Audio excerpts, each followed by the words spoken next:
Hey, crypto heads, goos with the Cryptic Paranormal show.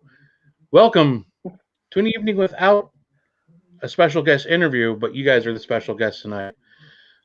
This is like one of my actually favorite things to do. We love all the guests that we have in, and we have amazing conversations. But I think sometimes it's just cool to sit back with the three of us and just like shoot the shit with our viewers because they really kind of make the show. So See what we kind of already got. stuff I can make up. Yeah, exactly. So all the hard questions, all the poignant questions need to go directly to Michael. See what he comes up with. So how are you guys doing this fine Thursday evening? Chilly, a little chilly this week, huh? It is. I love I it. kind of like it though. Yeah, I I'm missed my digging it. I busted out the basic white chicken, had a couple pumpkin spice lattes already this week. Nice. Digging it. I've actually never had one ever. So You're not missing anything. Yes, you are. Thank you, Kate. Boss Lady Kate in the background with words of wisdom. So we got Uncle Guido, Tony Santori. What's up, brother? How you doing? Hello, Tony. Peggy. Hello, Peggy Goodell. Peggy. Goodell. The Goodell or Goodell? Or Goodell? Wait, I just said the same thing twice. Good. Dear. tomato. See, if you say it fast enough, you can do it either way. Good out. Pajamas? You say pajamas. Hello, Michelle. So yeah, we're just kind of chilling, having fun, talking all things paranormal. We will be discussing probably in quite some length the MadCon 3 coming up. I got my MadCon 1 shirt, kicking it old school tonight. Because the MadCon 2 shirt is in the wash, actually, literally right now next to me. Literally, I heard the spin cycle. Yeah. I'm like, dude, can you hear that? Like, is it coming over? He's like, not until you said something, but yeah, now I hear it. So, exciting week. It's been like a long week because I just want Saturday to come. Right. Yeah. And then I went for Christmas. Yeah.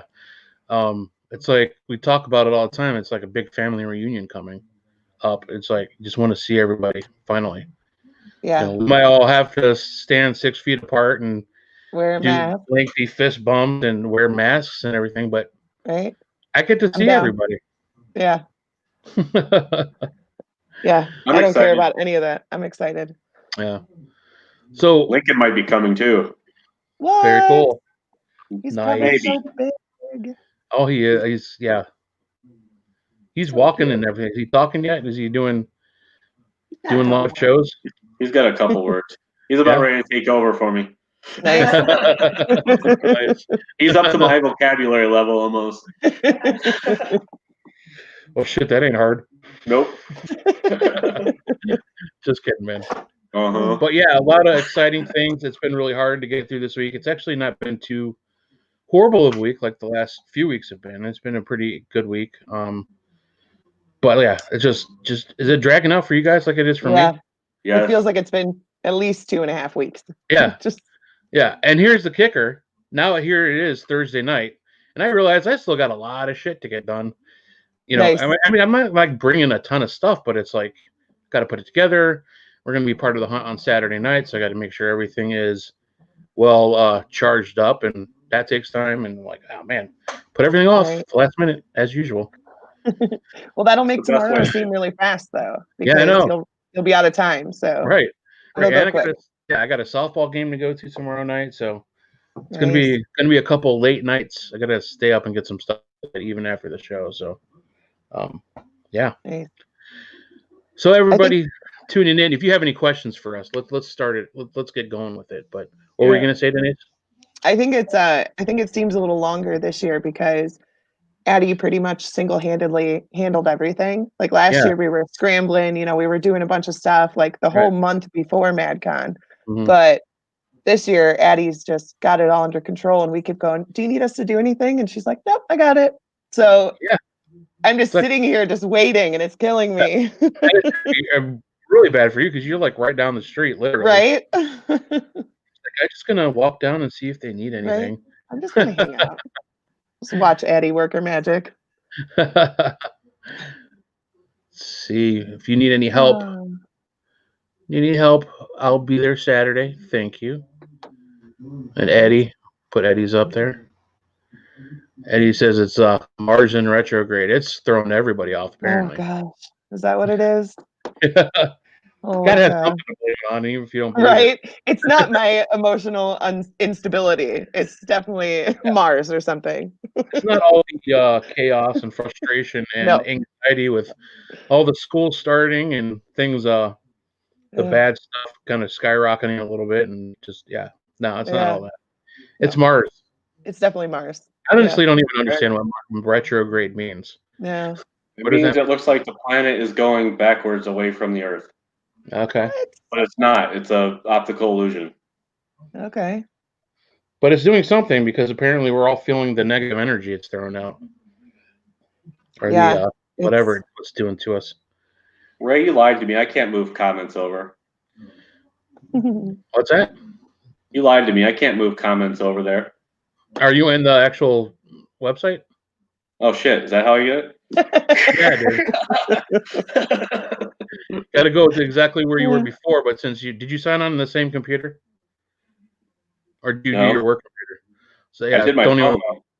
Oh, Yeah, I'll you worry gotta do about it it later. later. Don't I'll worry worry about about it later. Yes, Brian. Wear a mask on Saturday. Yes. Yes. Because you know they're going to be watching you. They're going That's to be right. watching us. Yep. Mm-hmm. Yeah, and If they know what's going especially on, they're going to be looking around and seeing what's going down. yeah. Mhm. So yeah, things are going to be under watchful eyes. We got to be careful and do our due diligence to keep everybody safe. So, That's and right. I'm not crazy about it myself, but I'm going to do what I can do, and I'm going to go ahead and have fun and see all my friends, and it's going to be such a wonderful day. I can't wait. Yes. And Oh my we're gosh, going to it's so be needed. pretty busy, huh, Denise? Yeah. Yeah. For those of Much you who don't know, the Cryptic Paranormal Show will be broadcasting from MadCon 3. Yes, we will. So that's exciting. And Mike, it's not my setup, so it will probably work. So be prepared to actually broadcast. We'll It see. sounds like, yeah, right. We got to see what everything was working on Madison's end. I know the house, the building likes to mess up with the Right. Wi-Fi and all the internet constantly. So we'll see what happens. But yeah, broadcasting, hopefully doing some interviews with some of the guests. Hopefully going around and talking to some of the vendors. So we got some stuff. We got some I'm cool stuff. excited. Yeah. So fingers crossed. Right. You're gonna see some live feed right from Madison with the Cryptic Paranormal Show. Yeah, but you guys have any questions? I'll throw it out there. I know you usually starts off kind of slow. I see 12 people watching. I know one of them's probably Kate. Nope. She's watching right here. Okay. Do us a favor if you're watching, share it out. Let's get our viewers up there and get a good conversation going. But we can talk about Madison in the spare time. So we got Madison MadCon. I mean the raffle. You want to just get right into the raffle and talk Let's about get right into it. freaking ridiculously crazy prizes. Right. And while you do that, I am going to be paying attention and I will be watching. Okay. But I'm going to start sharing this out so we can get some more people in here. Okay. So today is the last day to buy tickets online. So if you can't make it to Madison on Saturday, you have to buy your tickets online. That's fine, but you only have until midnight tonight. After that, then they cut it off. For everyone that buys tickets online, we have to, by we, I mean Addie, has to, write all the names out and put the tickets where they're supposed to go. And with everything else that she needs to do, it's not possible to do, to buy tickets Friday or Saturday. So get your tickets today. You only have a couple more hours. Unless you're on the ground on Madison. Right. If you're at Madison the day of, you could still buy location tickets. But if you're not coming, you have to get them done today. So you want to go over the list of the places that we have? Yeah. That'll take about at least I don't know if we'll have enough time because right? There's quite a crazy, few. Crazy. The Monroe House in Indiana, The Knickerbocker Hotel,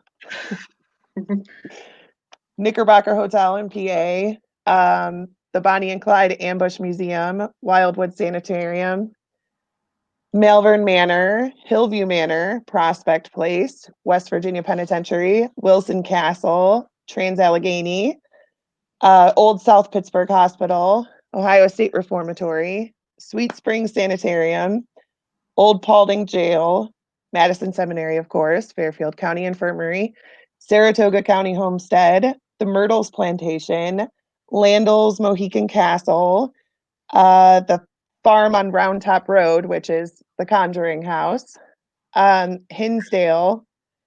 Hinsdale actually has a 50 hours of recording that will come with it. So your investigation will get recorded and you'll get the rights to anything that's recorded on there. Yeah. The Old Jail Inn in Rockville, Indiana. And there's also a 30-minute session with Laura Marini. Laura's worked on a ton of shows on the Travel Channel. So this would be good for any paranormal team that's wanting to, think about trying to get on TV, or, even if just trying to boost your viewership, things like that. Laura is an excellent brain to pick. And so you can get a lot in 30 minutes with her. So that's a really cool prize. We also have a lot of prizes that are just in-house, like just, if you're there. Yes, Kathy, I will go with you if you win. Anywhere, I will go. Okay, in-house raffle. This is just for people who can make it to MadCon. There's the jewelry and signed pictures from Chelsea Layden. She has her own boutique. It's called 24K Boutique. She donated such cute bracelets, and they have individual little charms on them that say MadCon. They're super cute. Addie posted a picture today. Cheryl Lynn Carter donated a Ouija board. It's #1 in the series. It's a custom-made Ouija board. It's actually really cool looking. It's circular and it's black. I don't know. Cool. I won't mess with it, but it's very cool. It looks really neat. Julie and Terry, Parker City Paranormal, of course, are donating a basket or two. I actually haven't talked to Julie, so I don't know if she's doing 1 or 2, but either way, they're going to be amazing. She does such great baskets for us. And Barb has Barb's Beads and More. Barb Young. She donated 3 signs. She just dropped those off last week. And Cleveland Curiosities donated a mystery box. Oh. Yeah. I don't know if you heard about that one. That's sweet. Yeah. I might have to do a little side action from the locations on that one. Unless your boy has more cutlery coming. I actually didn't ask him. I'm sure he would have, but no, he didn't. Addie actually sent me a list. There's other ones that aren't on the page, but like probably be a lot more. I'm Yeah. assuming there'll be a lot more showing up that day that we're not. Yeah, even there's a lot that people are bringing that I don't. Like ours. Yeah. Dark Alley Paranormal will be bringing a basket. We're not 100% sure what it is. We're just throwing a bunch of stuff in a basket. A bunch of chips and snacks and whatever. Hey, Paranormal Team Survival. Right? That's what we need, right? Sour Patch Kids and beef jerky, right? Yes. Sour gummy worm. Oh, sorry. Couple energy drinks, Mountain Dew's in there. Something. Right? Although I've been into the Trolleys octopuses lately. Oh, geez. Ugh. Ew. I like my sour. Okay. Oh, sorry. I don't like that. Bye. Just kicked me off the show. Oh, there you go. Oh, hey, what happened? Oh. I love having that option. It's fun. Here's the stuff that Addie sent me that wasn't on my list. There's bracelets from Amy Moore. There's a basket that Alyssa made. There's a crystal skull. Yes. And there's baskets from Pizza Hut, Giorgio's, and Mr. Hero. Awesome. Right? Yes. But Giorgio's, you could only order sausage and onion. Yeah. There's one stipulation. Kimmel special. Oh, geez. Yeah.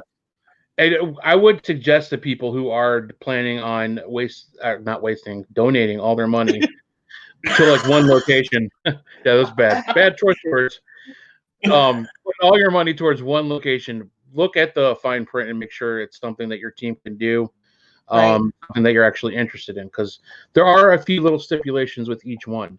They're all Yeah. amazing, all places that God, you'll never have another chance to go to.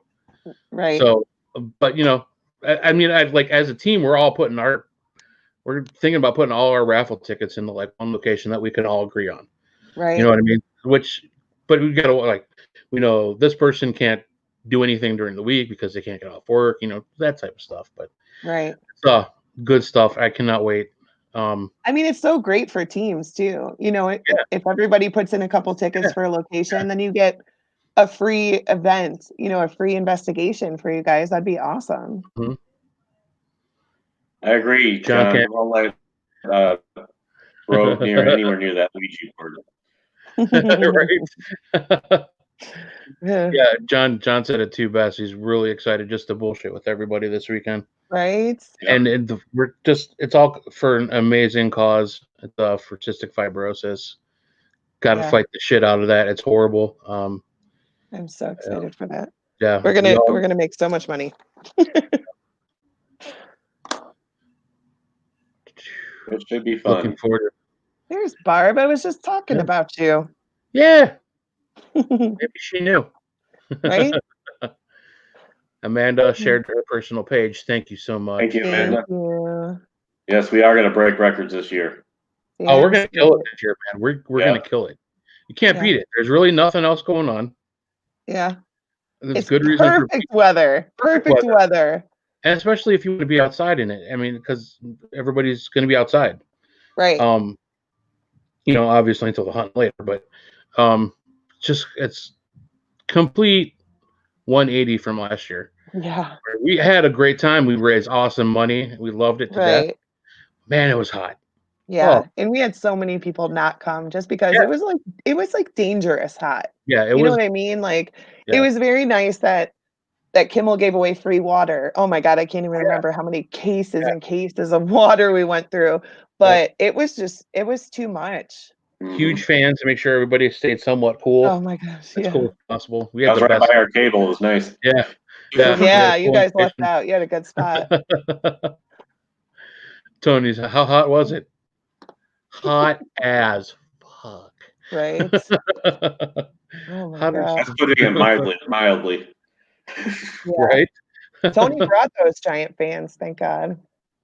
Yeah, that was him. Yeah, he killed last year, Eddie. Oh gosh. And Eddie saved my phone. He mentioned that earlier. I dropped my phone in the men's room and walked out without it. Oh no. He found it, saved my phone. Eddie's my phone hero. You should have dropped it in the toilet, or at least not that we know of. Yeah. Now, do we know if they're selling snacks this year? I wasn't sure if that was going to be I'm pretty sure there's a bunch of stuff in the back house. I'm pretty sure we'll have, like the food stand like Mrs. Kimmel did last year. Yeah, cool. Good. So I'm just guessing because I don't know, but if I'm not, guessing there will be walking tacos because there's a giant box of a bunch of mini bags of Doritos back there. So sure that's just not Kimmel's stash. no, he's got a bunch of other stuff. Okay. But I'm just guessing. Yeah, Amanda said she hasn't even checked the weather for this weekend. Is it sweater weather? Absolutely, it's going sweater weather.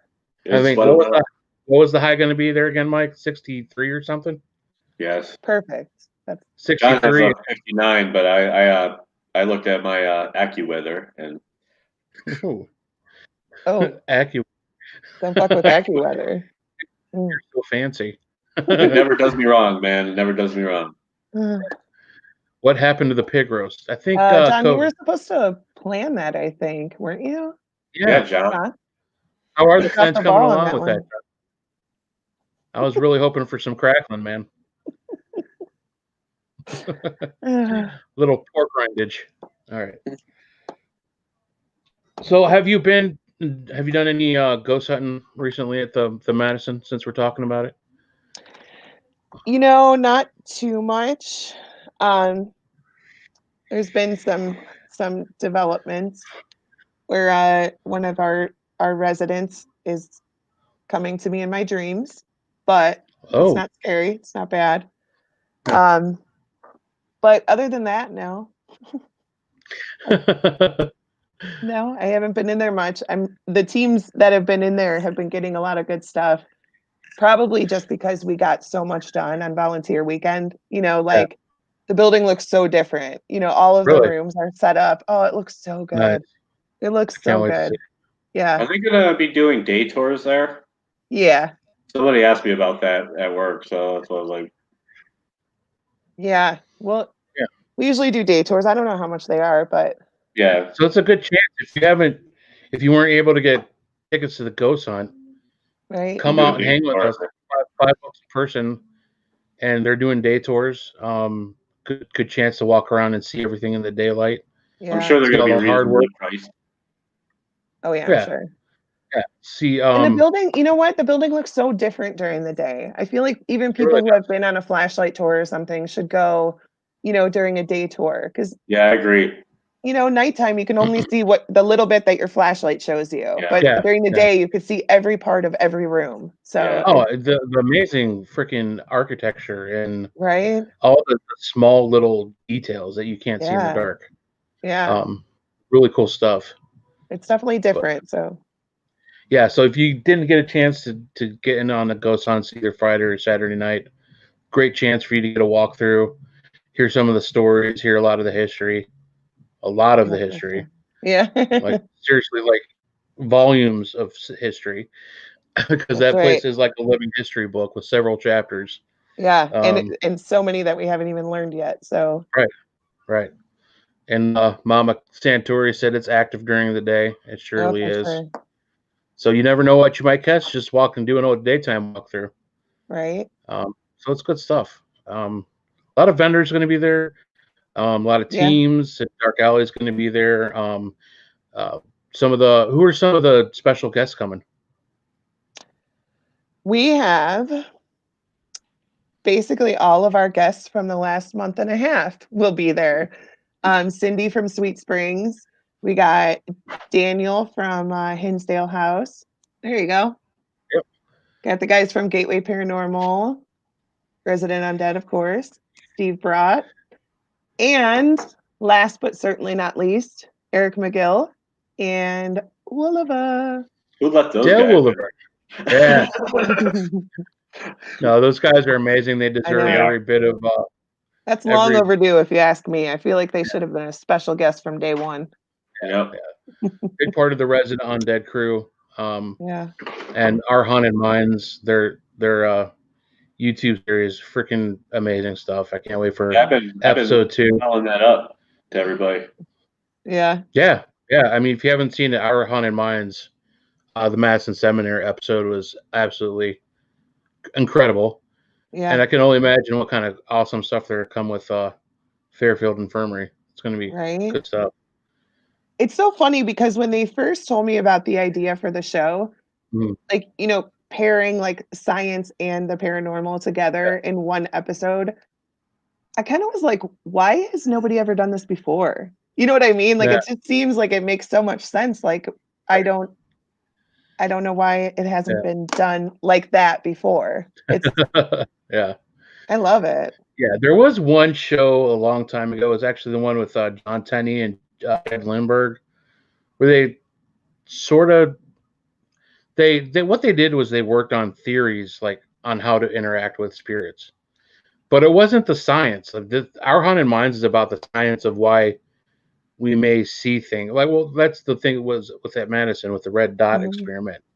Why our eyes may actually trick us into seeing things that may not be there, or why our eyes are able to focus maybe more at night. And it was good stuff. Yeah, it Yeah, is. it explains a lot, and hopefully, it's educational. And I know a lot of people hopefully came away with a little bit more knowledge and you know hopefully a little bit more care in how they ghost hunt in the future. Kind of Right.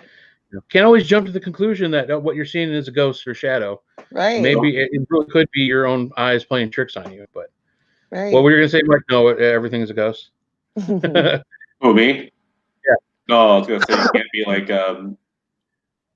one of the shows that we've talked about many times that think that everything is a demon Right. or Mhm. anything, you know? Yeah. It's just dust. It's hashtag it's just dust, right, Heather? I That's do want true. to pull up. Last year, Kimmel took her on a tour. Up in the asylum had a water spot. Adam said there was no way that was from a leak. He had no idea how it got there. Interesting. That happened to Kathy Santori before too. Oh, really?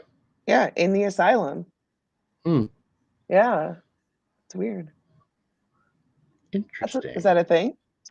I don't know. I mean, yeah. If people are saying it's a thing, it's got to be a thing. It's never. No, I know. Never Like an never happened official to me. thing. Yeah. Sometimes Ghost I'll must have had an accident or something up there. You scared the piss out of a ghost.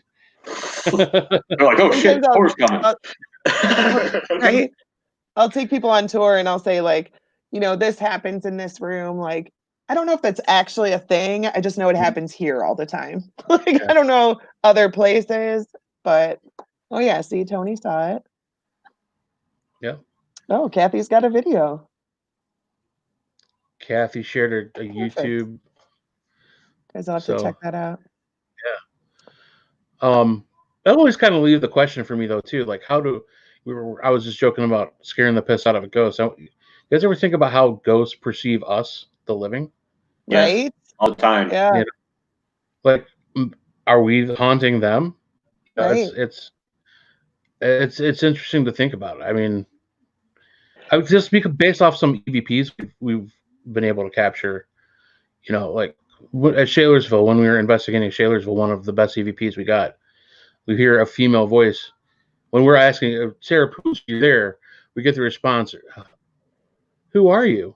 Like, can they see us, or are she Right. hearing us like we're hearing her? Like, she doesn't see us, but she's hearing these voices. Right. So it's like, are we a disembodied voice to her? And is she hearing everything that we're saying or just pieces, parts like we do, Right. And there's a whole lot. Go ahead, Mike. No, go ahead. Go ahead.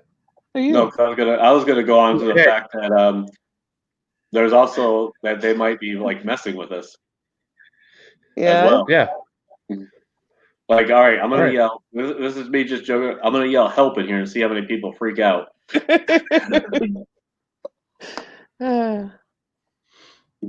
Kathy said they say that they see us when I am. Oh, that's fine. I'm getting touchy-feely with the comments. That's your job. I got to tape my hands behind my back. Yeah, I mean, that's the other thing too. Like, I honestly think that when people are a psychic or a sensitive or an empath or whatever, I feel like they look different to the spirits in the building, because it seems like as soon as they walk in the door, they're coming right to them. They're going right to the psychic, they're going right to the empath, whatever. So they probably do talk a lot when they're around Kathy, because they probably see her beacon. And I was gonna say they see a like bright light or something. Yeah. And the rest of us are just shadow people. Yeah. What is that big dark blob that keeps asking my name? I always forget to turn my light on. That's a normal everyday life too. Just stumbling around in the dark. Yeah. But no, I mean, I think if people thought about how spirits perceive us when we're trying to communicate with them, it would guide them in a better direction when they're trying, like with questions that they ask. Some of the questions, I mean, and I've done it too. I'm not saying that I'm perfect. Did you die here? They might not even know they've passed on. Right. Doesn't make any sense. And I try to explain to people, especially about the seminary, before we go up to the asylum, like, you have to think that every stranger in these people's lives probably hurt them in some way. So you can't go in there and and be mean or ask stupid questions or be condescending or whatever. Like, if you want an actual reaction and you want actual answers, you have to be nice and you have to like gain their trust basically, because otherwise all you're going to get is get out and things like that. Mhm. Yeah. Because why would It's they no want to talk to you? it's no different than how we interact with living people or how we should Right. act. I mean, How we should act. yeah, Yes. there's a difference between how we act and how we should act. But Right. it all comes down to respect. I mean, you want to make a friend, you're not going to ask them if they died here. Right. What happened to you? Were you sick? Yeah.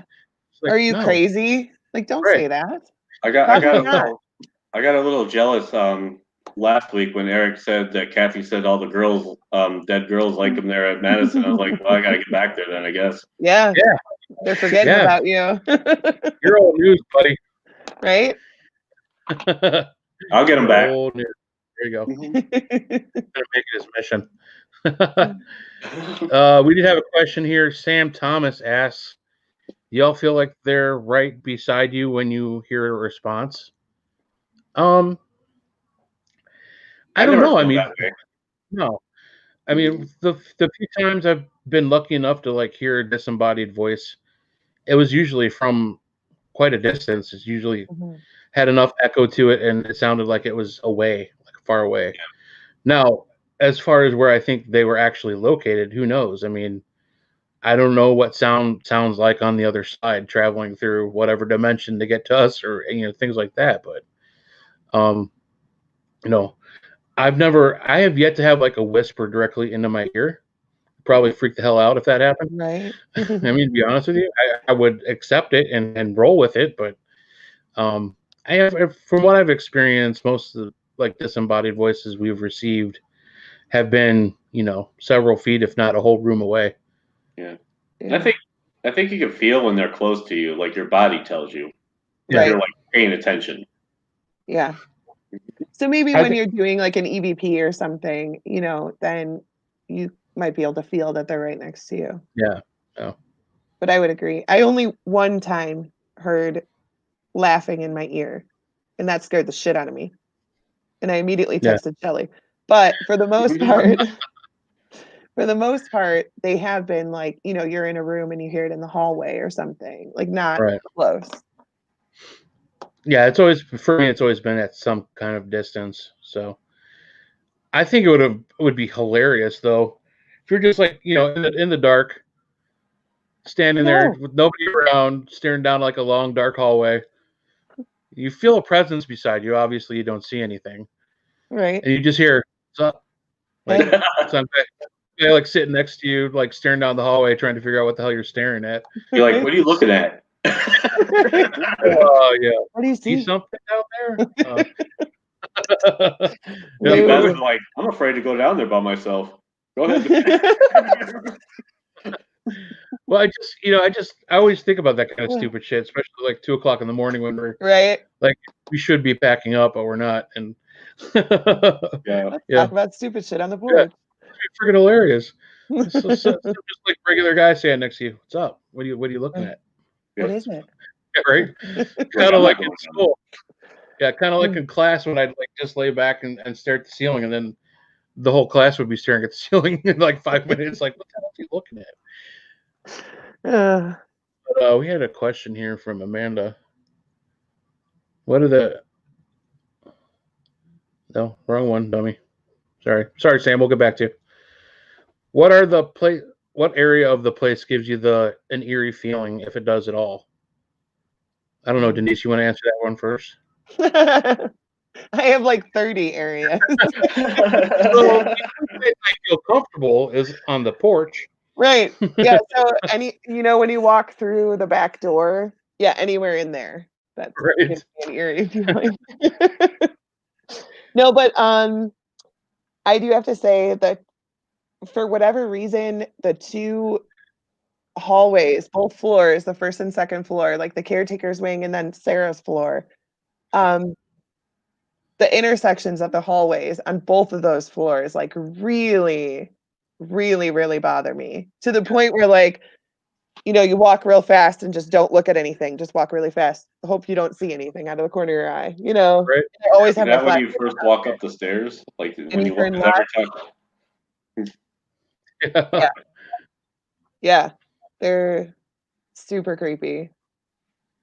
And the one by Sarah's room is where we hear the guy, footsteps all the time, or and the fast box or EVPs or the creepy baby doll will go, he's coming, and then you'll hear footsteps in the hallway, like, no. Fuck that baby doll. Right? We should get those going on Saturday, Goose. We haven't used them in a while. Mm-mm. Well, I don't care. If it gets something going, let's do it. I Right? just probably piss and shit myself, but whatever. Yeah, it's just regular every other Saturday. So Right. Just look at that. Look at any other Saturday night. But at least I don't you know. get to be out doing something while you're doing that. Yeah. Yeah. There you go.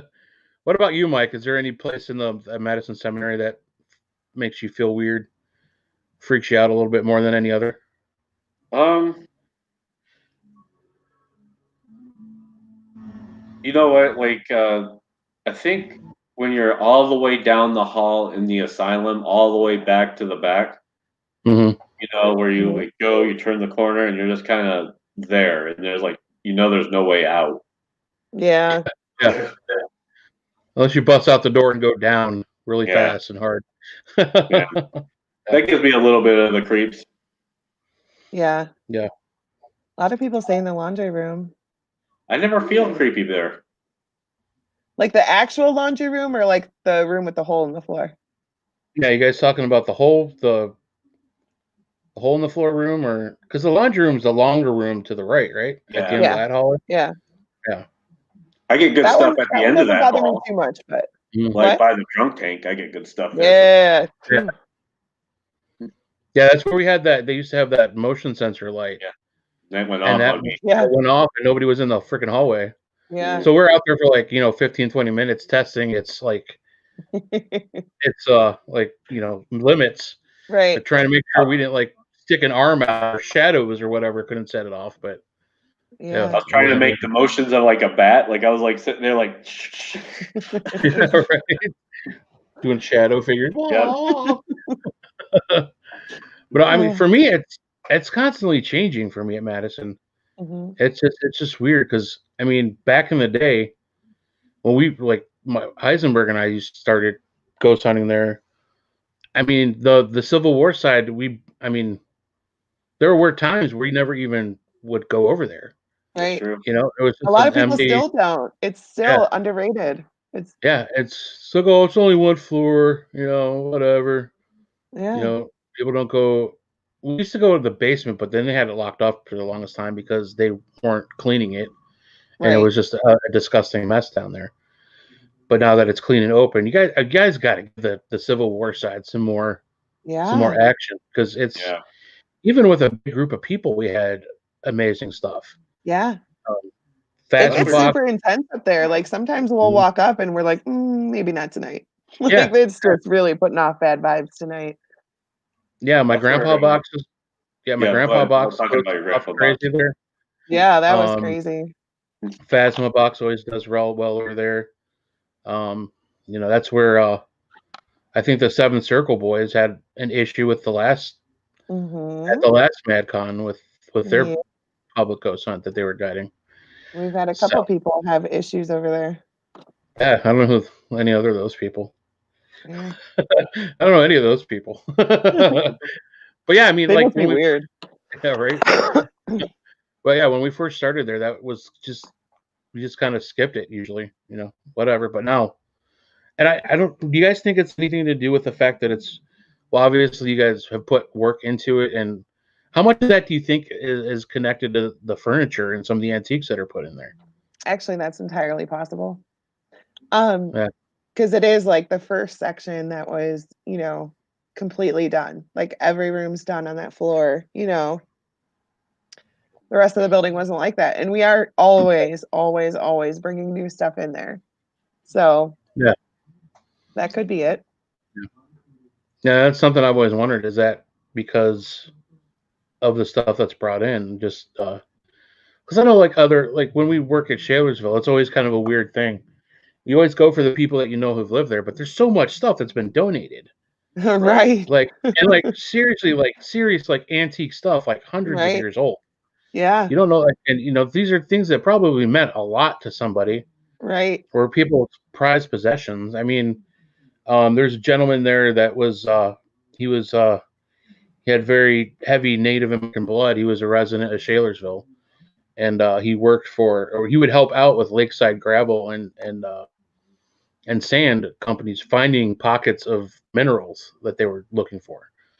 He had Wow. his downing rod, or divining rod, they called it, which the stick with the two handles that he would just cut off a tree. A tree, like I think it was I don't know if I can't remember if it was a certain kind of tree that he would cut them off of, but he was using almost like we use dowsing rods. It would like start pointing, like pulling him down if they're, depending on what he was looking for. And like I don't know, Mike, if you got the same feeling, but when we picked that stuff up, you could definitely feel like there was like a crazy heavy energy attached to that thing. Like not negative at all, but just like Right. it was Just used, there. and like, yeah, like he was used by somebody who was very connected to the spiritual realm of things. It's pretty amazing. But I know like a lot of stuff that like Madison, we don't know where a lot of that stuff was just donated or you guys have purchased and brought in Right. from different antique stores. Those things have a And story too. and to So be yeah, honest, a lot of it does come from families who, like, their mother passed away and they don't yeah, know what to do with the furniture, right, but the stuff was very important to their mom, so they don't wanna just donate it to Goodwill. right, They'd right. rather have it, like, on display or something, so that's what we're doing. We're bringing in stuff that was important to people, and we're putting it all over the building, so Yeah. I'm sure we've got a couple new residents from that. Hmm. Did you But guys other see than that, Sam Thomas's question? yes. What was it? Here we are. I Oh, got you. all right. I'm sorry. I got to stop. I got to stop. Stop. Are your results better at day or night? I think they're more dramatic if they happen at night, just because of It's night. the, yeah, it's night. Um, but we've had some amazing EVPs and experiences during the day. I I think mean, honestly, most of the disembodied voices I've heard have been during the day.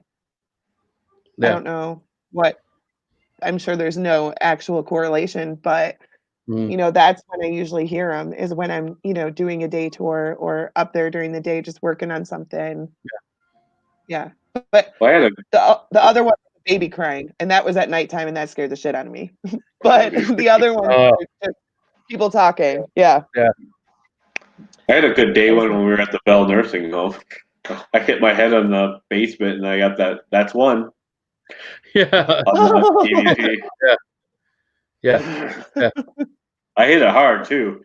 Look, They bam. keeping tabs? Yeah. Yeah. It's crazy. I think that's the first time I was physically touched by something I couldn't explain. When I was at doing a daytime kind of hangout tours at Prospect Place with a couple people from our old team. I was sitting there staring at a portrait of Mrs. Adams in what I believe was their old bedroom, and it literally, like, I remember like in high school, my buddies playing that stupid prank where they'd walk up behind you and throw, like, kind of throw their knee out into the back of your knee and make you fall Mhm. back. That's Yeah. what it felt like. Like somebody like came up behind me and like kind of kicked my knee out from under me a little bit. And one of our teammates, Julie, was there with me. But I looked at her and I immediately thought she was screwing with me because I wasn't paying attention. And she was like several feet away from me. She's like, she just goes like this. I don't know. I didn't do it.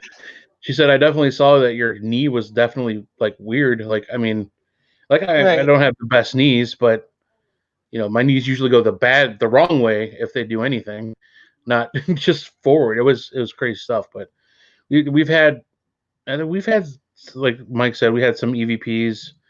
I just, yeah, I don't. I think we ghost hunt at night because it is more creepy, a little bit more dramatic. Yeah. But you got to think about a lot of these places are operating businesses, and the bulk of the money they make not necessarily the ghost hunts. Um, Mhm. I'm not talking about Madison in general. I'm just talking about other Right. places that we've gone to. They operate as like functional museums or Right. You have other Restaurants, areas, whatever. Yeah. restaurants, whatever. So operational hours, it's easier for people to come in after time. You don't want people ghost hunting while there's people taking historical tours. But And same thing for the people doing the ghost hunting. Like a lot of people can't go during the day. If you try to get 10 people together to go somewhere, you're not going to be able to get 10 people that can go during the day. So. And what Dave and Eric said last week, it's quieter usually. Yeah.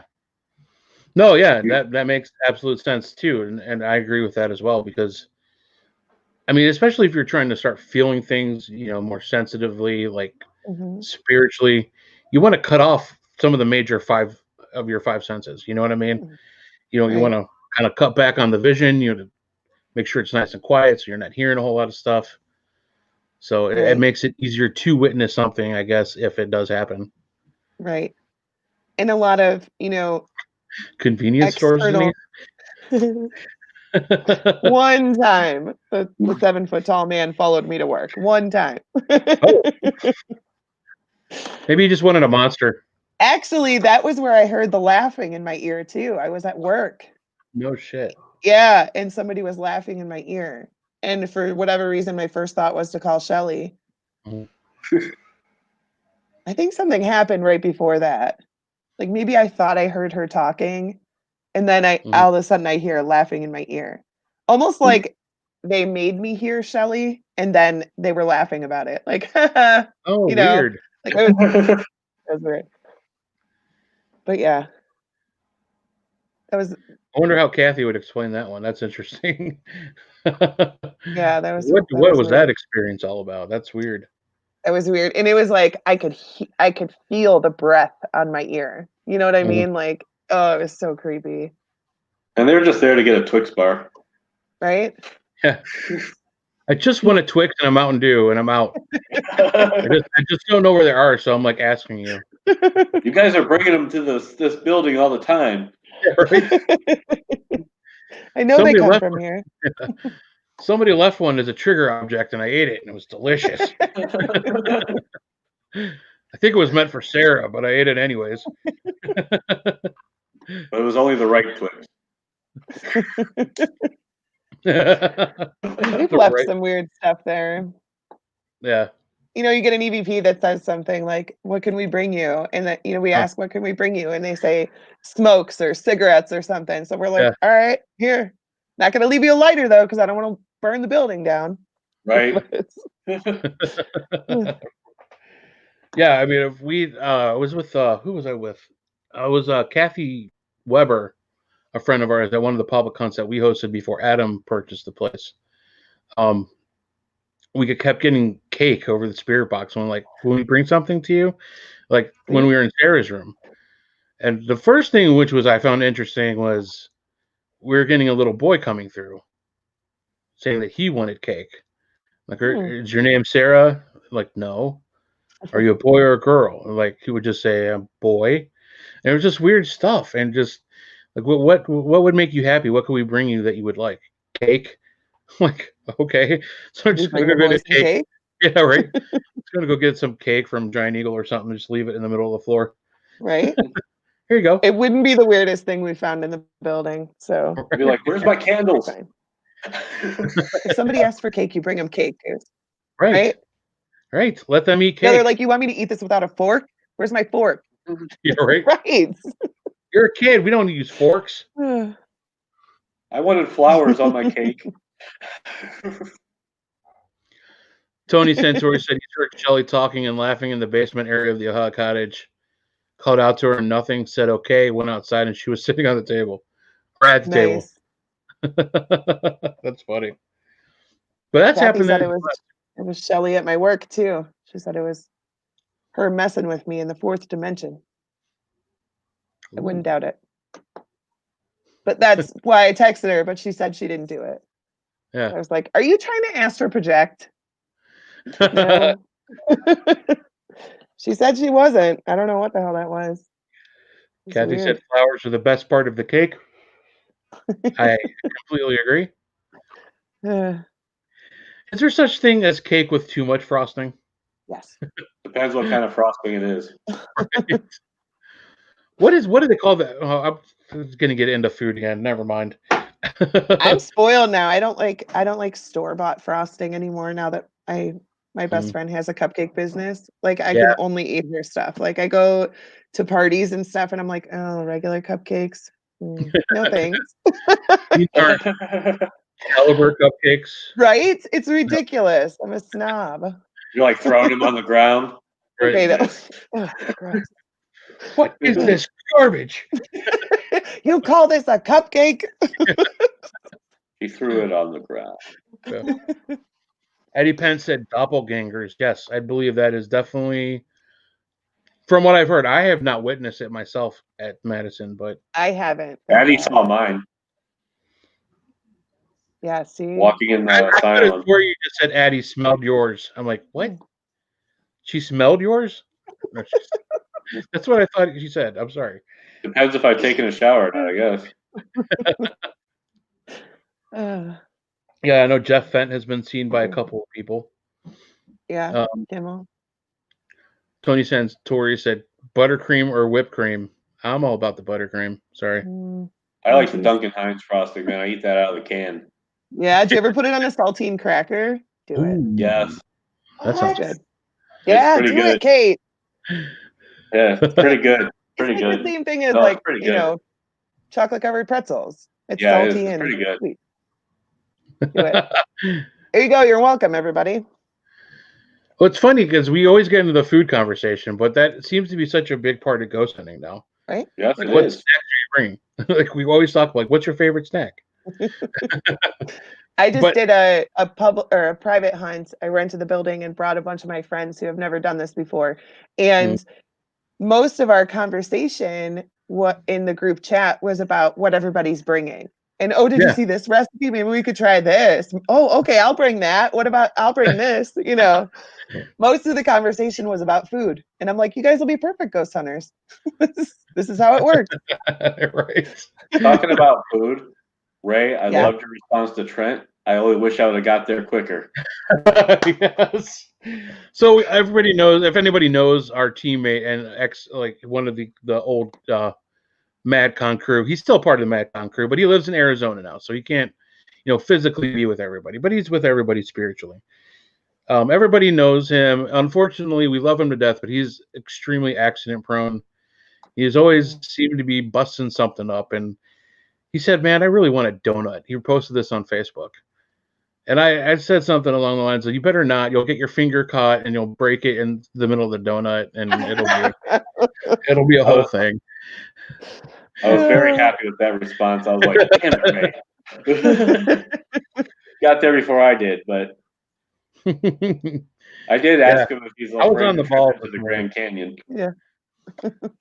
Mike, Tony wants to know: you ever got your ears stuck in the can? No comment. So we're talking about frosting? I think. Tony, you were talking about frosting, right? I feel like Tony needs to explain that a little bit better. Yeah. Have you, Tony? Maybe he thought I was sticking my head in there to get all the frosting. I don't know. But Tony probably has some other thing he's thinking about. I've never eaten better than I have at some of the Madison Seminary ghost hunts under the newer ownership. Right. There's always cupcakes or something sweet. There's coffee, fresh coffee brewing all the time. I think Shelly drinks most of it, but there's always coffee. That's okay, because she makes most of it too, so she's allowed. Right? Yes. Yeah. Yeah, we don't fuck around with food, that's for sure. You got to keep yourself rejuvenated, though. I mean, seriously, you got to have something to get your energy boosted back up. Because you got to sugar yourself up. Ashley Storm, wasn't she talking about how sugar gets you back grounded or whatever? Like it if you're getting all worked up. Because I was gonna be brave and go in the building by myself. I decided against it, but she said to make sure you bring sugar with you. Oh. So apparently it resets things for you. If you're getting anxious or worked up or whatever, then it'll reset things for you. Denise gonna walk in there with a bag of sugar. Right? Wait, you're supposed to eat the sugar? It's not Well, apparently. She's just gonna walk in there and be like, It's not working. I'm out. I'm leaving. She's like freaking Mary Poppins over there. Spoonful of sugar helps the demons go away. Right? Skittles and Mountain Dew, Barb says. Yes. I do enjoy some Skittles every once in a while. Yeah, I also hear tell that Barb likes Code Red Mountain Dew. She does. She does. She enjoys it. Barb, especially if it's not hers. Yeah. That was the best. And I just watched her take You're it. still giving her a hard time for that. Yeah. I just watched her take it and let it go. No, I really watched her blame take it. I watched her take it and let it go. I'm like, oh, well, there's Pepsi over here. I'll just grab some of that. Yeah. Fine. Fine. See that? Nobody wants my Pepsi. That's why you keep it room temperature, man. Yeah. There you go. Oh, God. I got to relinquish. I wish I could control. smack you through the I know, right? Now I messed it up. There you go. Reese's Ranch peanut butter Doritos. cup. Yep, that's a good one to have. Good one. But you got to have it in the fall because it'll melt in the summer. So the fall and Sure. winter is the best time for chocolate to bring on a ghost time, especially at Madison, where it just Unless you takes. got a cooler. Yeah, unless you have a cooler. Oh, Barb. And it was good. Hey, Code Red on the house, Barb. It's all yours. Not that I had a choice. Not that he's still bitter about it or anything, but It's just a funny story. Come on. It is a funny story. Barb, you can't say no. So I don't know, any paranormal questions, anybody? Oh. Talking about food. Sometimes I swear this should be a cooking show. Yeah, right? Yeah. Ghoulie cookies and sneaky snacks. Now you're speaking my language. Oh, maybe it should not be a cooking show. You're going to talk like that now.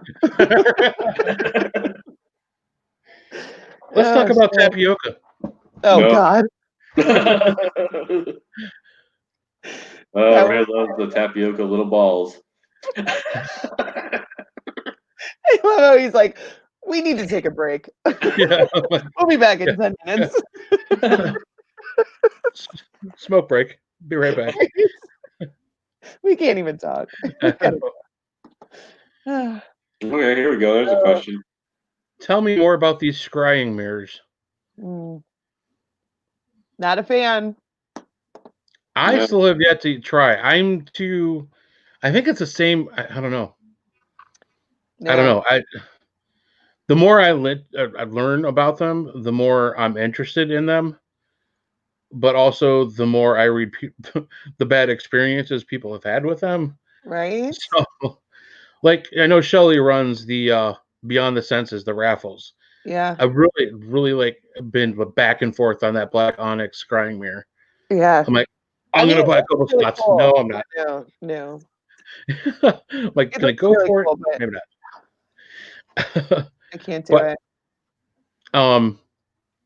So yeah, I don't know about. I mean, well, see, that's where. What is the purpose of the scrying mirror? Like, what's the story on them? I don't know if that's what she's asking more, or they basically just, I mean, it gives your senses a way to see things differently. I'm guessing, or for something to present I don't know, like people will see themselves, but then their face will like morph into something else. Or, they'll be looking at themselves in the mirror and then see someone behind them or see, maybe a loved one who passed away. Like you have to be very, very brave to use it. Because, it's like in the scary movies where they look in the mirror and then all of a sudden there's somebody standing next to them. Like if you can handle that, then use a scrying mirror. If you can't, don't do that. Kathy I'm said sure you it's a could lot see better than that. Yeah, no. Yeah. And I can't handle that. And that's fine. You can't handle seeing dead people? No, not like that. Oh, okay. on the mirror.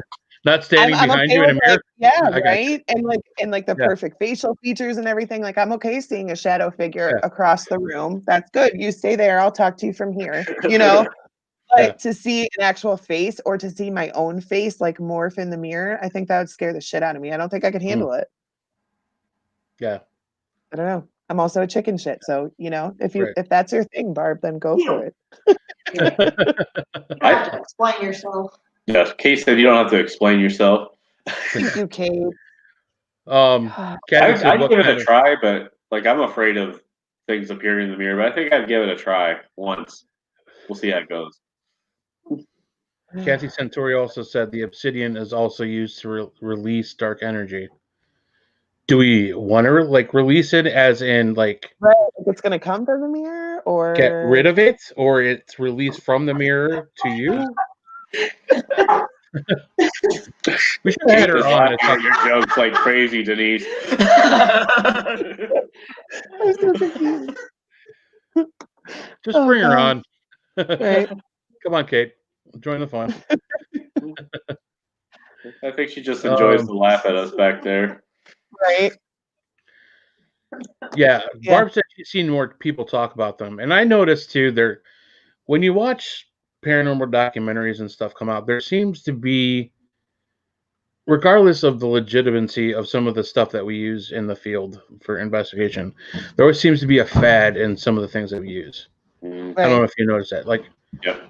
there's like a neo Ouija board using whatever movement. There's a lot of people using Ouija boards now. Where, back when I first started, everybody had the big no sign with Ouija board in it. Our team does not use Ouija boards. Yeah. Stuff like that. And it's weird how it changes.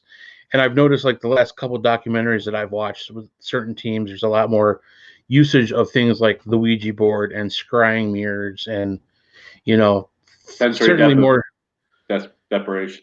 You know what I'm Oh, talking about. yeah. Yeah. So I think that, I don't know. I think it's really cool, I think, but we're kind of like in this neo spiritualism movement thing where we're kind of going back to the old ways. Yeah. I We're would using agree. older methods, more spiritual based stuff, which for a lot of people is a little bit more scary because it's a little bit more intimate and Right. using your own body to do Yeah. things and, Yeah.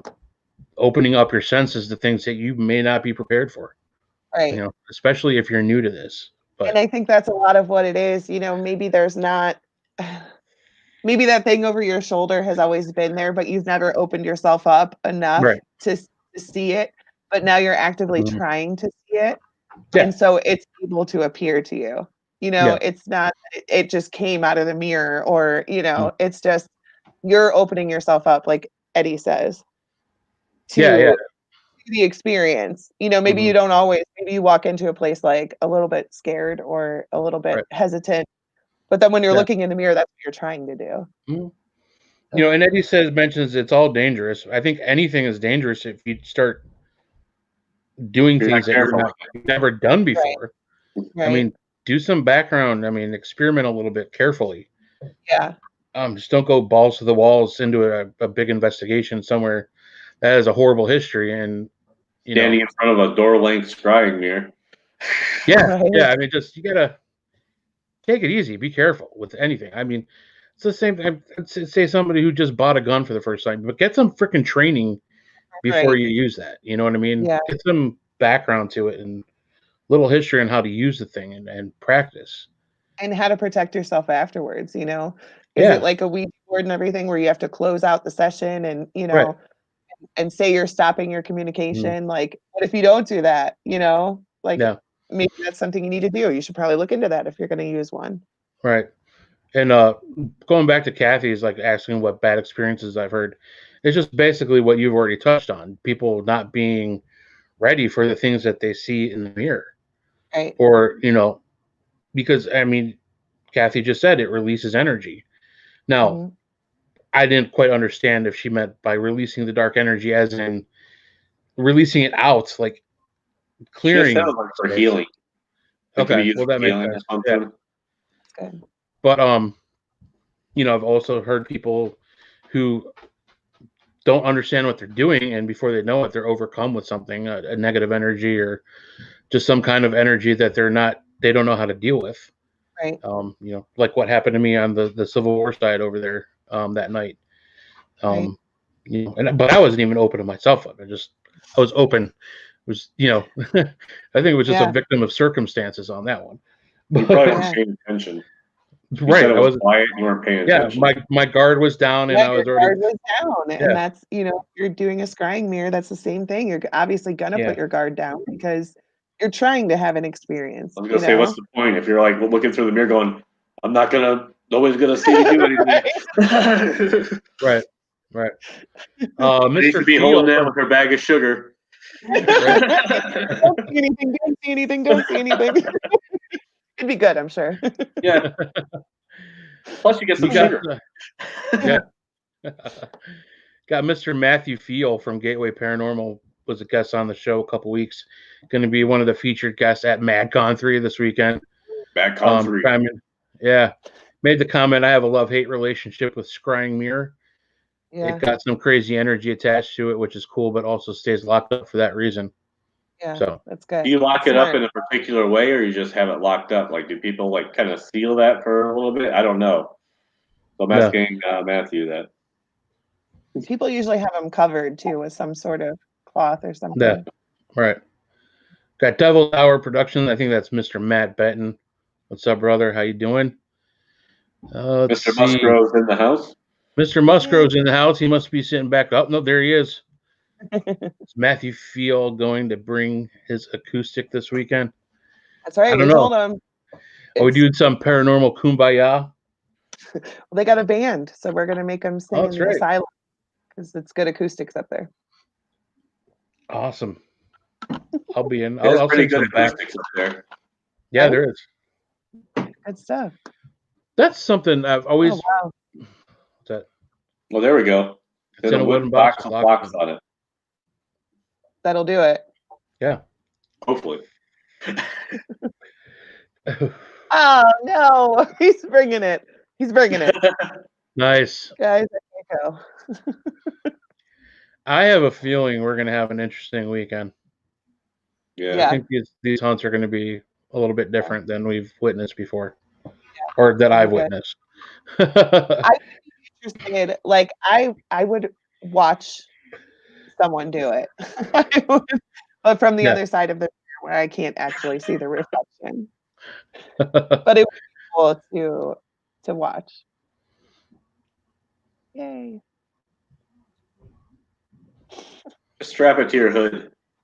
You got it. Yeah. It's not that far of a drive, right? Right. Or strap Casey to the hood. You can put it in his seat. He's gonna be up there eating his Pizza Hut on the way up. Yeah. Oh, man. Let's see. Kathy said, I also think that mirrors are generally painted with silver, where obsidian is natural. Makes sense. I know they're not that hard to make, so I don't know. I'd have to try one. There's people who put a lot more effort into it and a lot, they pack it full of intentions and do all kinds of stuff to it. But if you wanted to, there's ways to make them. I looked it up. You can make them pretty easily if you're just looking for something, not super serious. You just want to try it out. There's ways to do it. Yeah. Matt said, I'm the opposite of most investigators. I want negative entities to do their worst, but they don't do anything. It's been 9 years now. Well, I guess consider yourself lucky. Right. But no, I mean, if that's what you're going for, I mean, just be careful, bud. Yeah. Don't want to hear any bad stories. Yeah, I mean, he's not going to do that if he couldn't handle it, I guess. Eddie said he's come to the point if you use your own intuition and talk and show love and respect, you will most likely get the best evidence ever. This is why my name, first and last, always gets called out. That's true. Eddie's name gets called all the time. It was. We were in that investigation, and I was using the grandpa box, and Eddie Pence came through. It said Eddie's voice, and then we're like, did that say Eddie? And it's like Pence. Like, hello, Pence. Eddie Pence. You know him. And it just happened to him again. I forget where he was at, but he was telling me. We got all that stuff. Matthew says, I have gumballs, cameras, all my equipment, merch, tablecloths, cooler. There's... Did you just say gumballs, bro? I don't know what gimbals are, so I decided I was just going to go with gumballs. Oh, shit. Oh, my I like God. it. I like it. We might have gumballs, too. Who knows? Matt said physical evidence to the body would be so great to him. To each his own, brother. Yep. Yeah. Right. I tried that for a while too, but I just never had anything. But I have gotten better, more evidence being night. You know what I mean? And that's the way I kind of switched up to what I was doing. Because when we first started, and I know I did. You watch those shows, and that's the way they almost teach you somehow. In some instances. Yeah. I'm not saying I'm like closed off to being like. We know what you mean. Pushed. Yeah, you know what I mean. Without sounding weird about it, Yeah. I'm not closed off to being touched, but Yeah. But yeah, I mean, I would love to see some kind of like physical evidence of manipulation of something. It's stuff that I haven't seen since when I started for me growing up, which is why I started in the first place. Seeing things just being thrown off shelves at my house growing up and stuff like that. But it's always good to observe actual like physical evidence in front of you happening while it's happening. But I don't want to get the shit kicked out of me.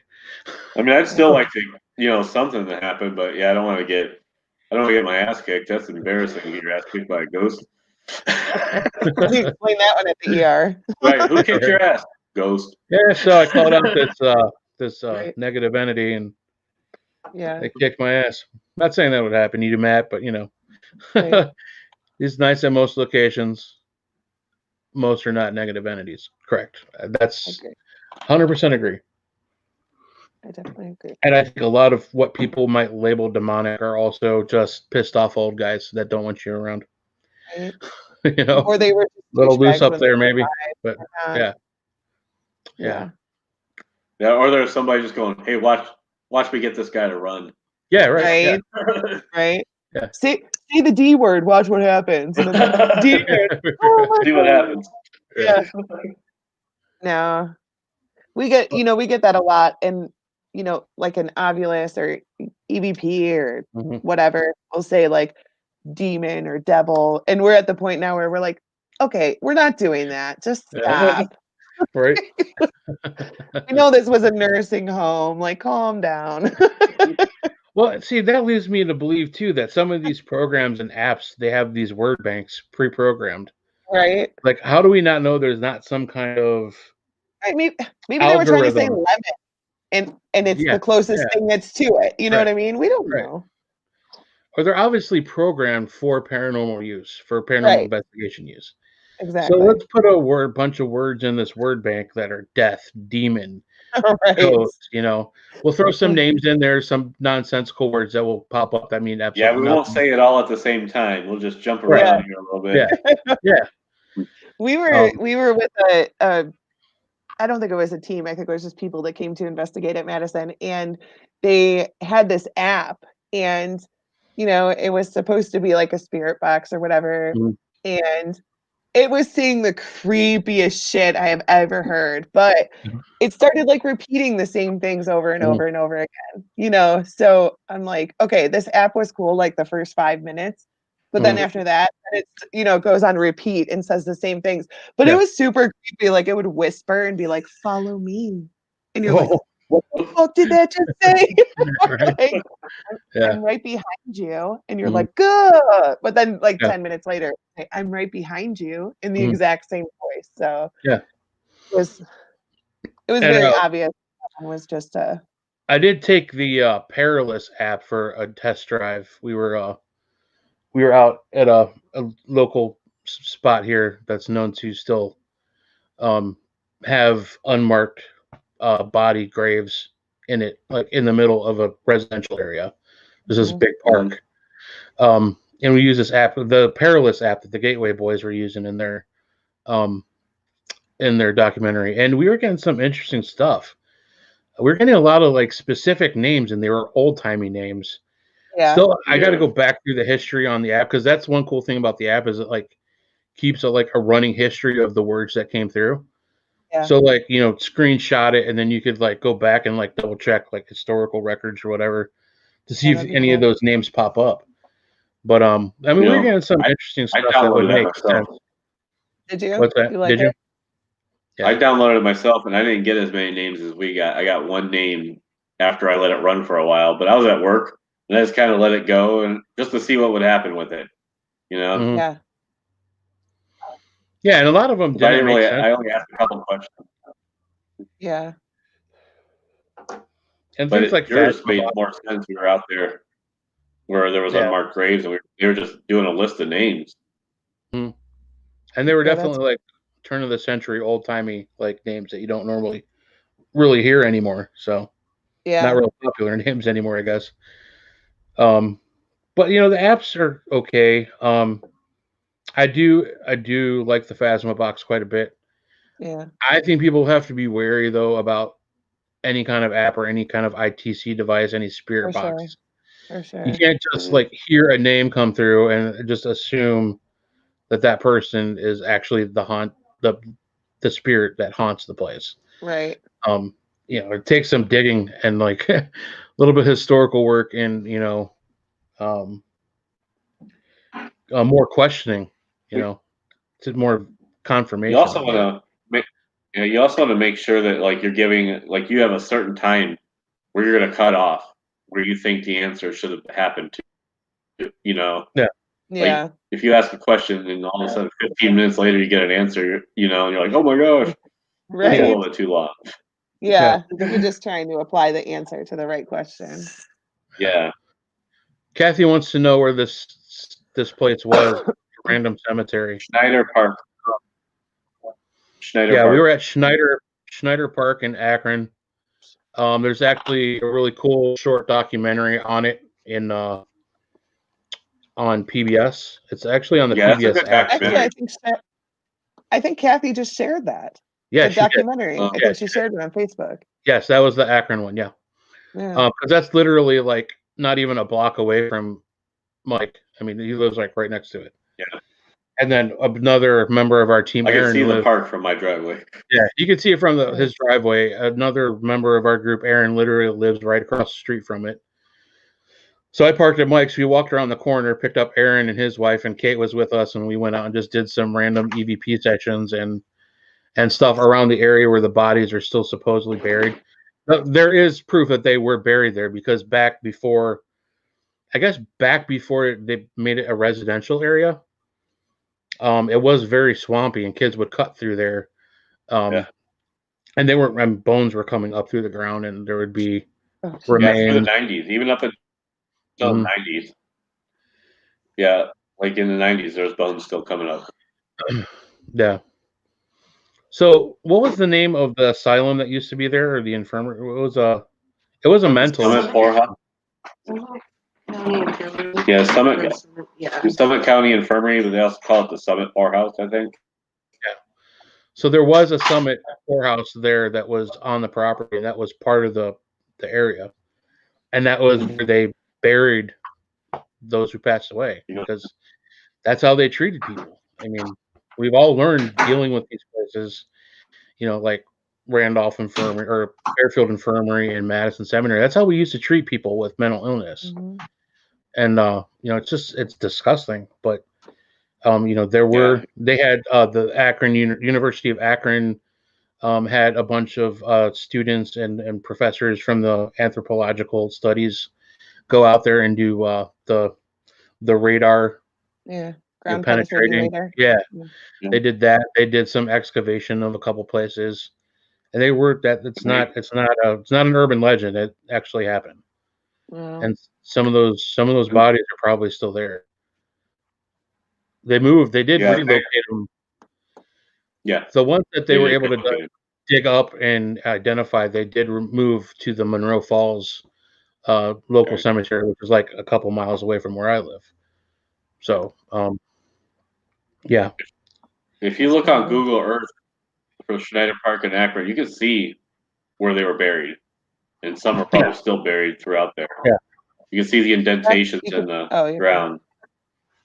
Yeah, you can see the square, the rectangular shapes of where they would be buried on Google Earth. And I mean, it's weird because also on Google Earth you see where they have the soccer fields right on top of them.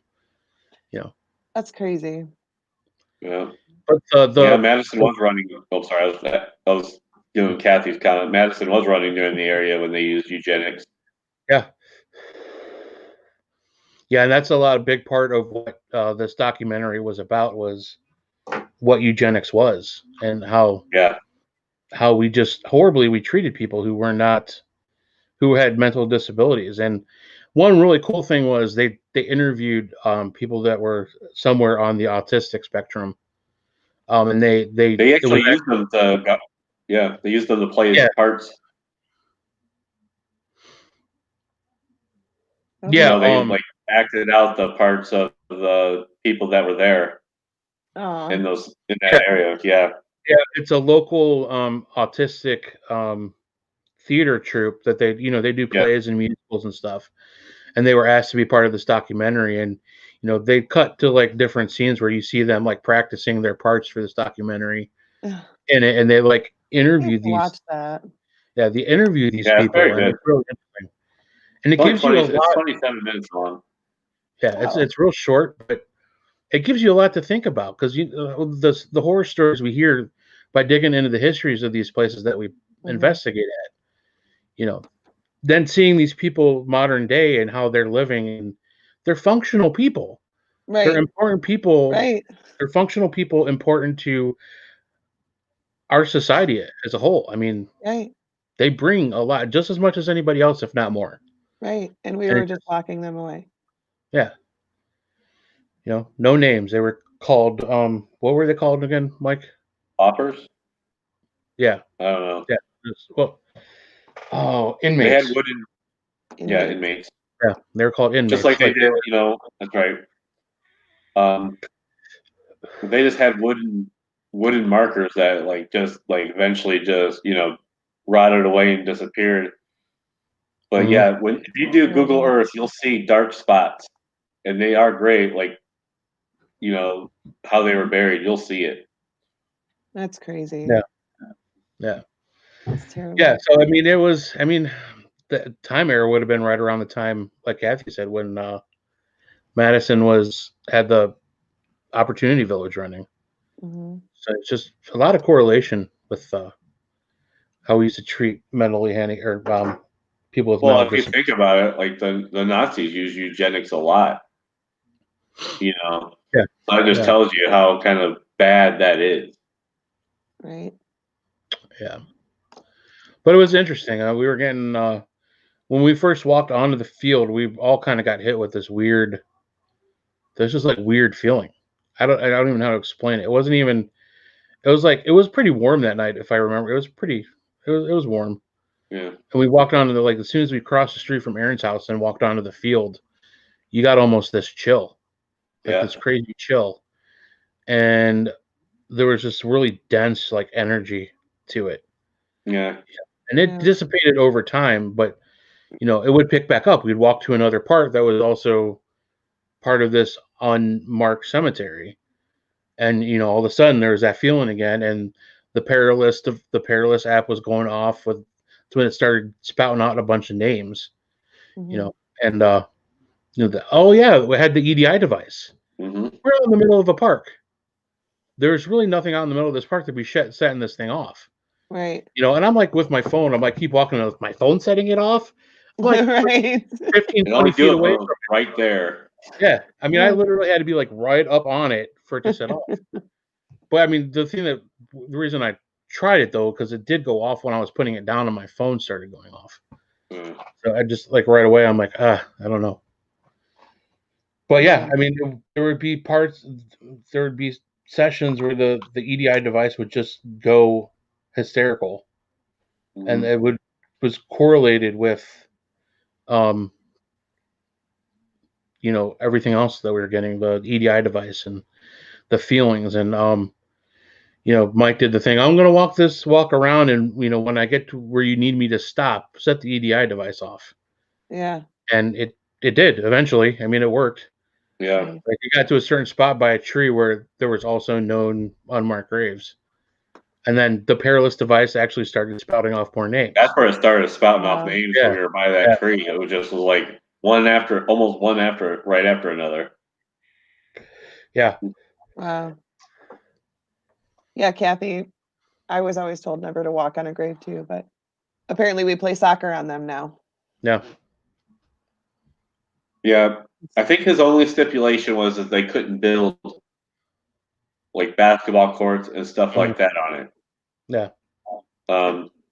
I was surprised when I saw the side, because I heard the story like right when we moved into the neighborhood, and I walked over there, and I was surprised to see them playing soccer on it. I was like, oh, all right. Yeah, it was an interesting experience. Just a night to get out and do something kind of off the cuff, not really. And Mike just sent me a text, "Hey, you want to do this tonight?" And I was like, "Yeah, sure, let's try it out." Well, I guess the saddest thing about the way this whole thing is now, though, with this park, there'd be some at least a nice memorial for it, because everybody knows about it now. It's out there. The information is out there, and they have a little plaque, probably about this big, on one of the park benches, in memoriam to those who were buried. Yeah, or something like that. Wow. But yeah, it's just a little plaque on the bench. Mm-hmm. That's terrible. Somebody threw away my Pepsi also that night. I was a little bit. Yeah, you left it on the bench. Somebody threw it out. The important things that Mike remembers. Yeah. People were walking around the neighborhood, walking around the park on the outside, looking at us like, "What the hell are you guys doing?" Sean said the Monroe Falls Park Summit Metro has a mass grave. Mm. And I'm wondering if that's where they replaced some of the bodies from Schneider Park. Yeah, I wonder. I know they were moved to Monroe Falls Cemetery, but I'm not sure. I'm not 100% on exactly if it's in a cemetery or if it's. Yeah.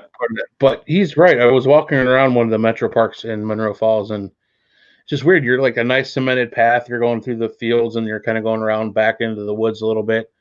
And then off to the side, there's like a wood fence, like a farm fence around this open area, and you go in, and there's these little headstones, like old, like centuries old, of these people that apparently were buried there a while ago.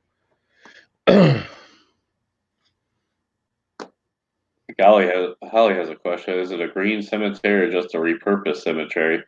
You're talking about the Schneider Park one. Schneider Park. It's a hidden cemetery. I don't think anybody really wanted it to be that well known.